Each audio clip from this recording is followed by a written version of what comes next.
In 2008, Ohio voters said overwhelmingly they supported a new law regulating payday lenders. But now, nearly a decade later, those businesses are operating with almost no regulation or oversight. And there's some new momentum to try it again now. NBC4's Ted Hart has details on a plan to close what's being called a gaping loophole in the law. Ted? Yeah, the state may be headed toward another showdown with the payday loan industry. There's a rally planned for the State House tomorrow to support some consumer-friendly changes.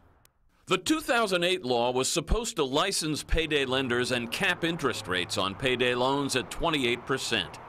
The ink on it wasn't even dry before the businesses started operating under a separate law as credit service organizations. Since then, not one payday lender has been licensed under this legislation that was passed in 2008. So every payday lender in the state of Ohio is currently working through a loophole. So much for capping fees or interest rates.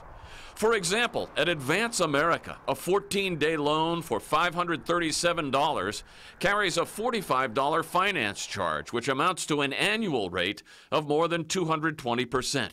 Some others charge even more. They're operating without any kind of guidelines, any kind of guide rails at all. I understand that they don't want any guidelines, but the truth of the matter is we need to protect these folks that are borrowing money, who are in a vulnerable situation. Kaler's bill would require the businesses to operate under the 2008 law. It would cap monthly loan fees at $20 and require that borrowers be given more time to pay off their loans.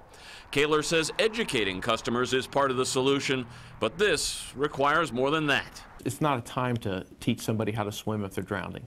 We need to help them, and we need to make sure they're not being thrown a rope tied to an anchor instead of a rope tied to a life raft.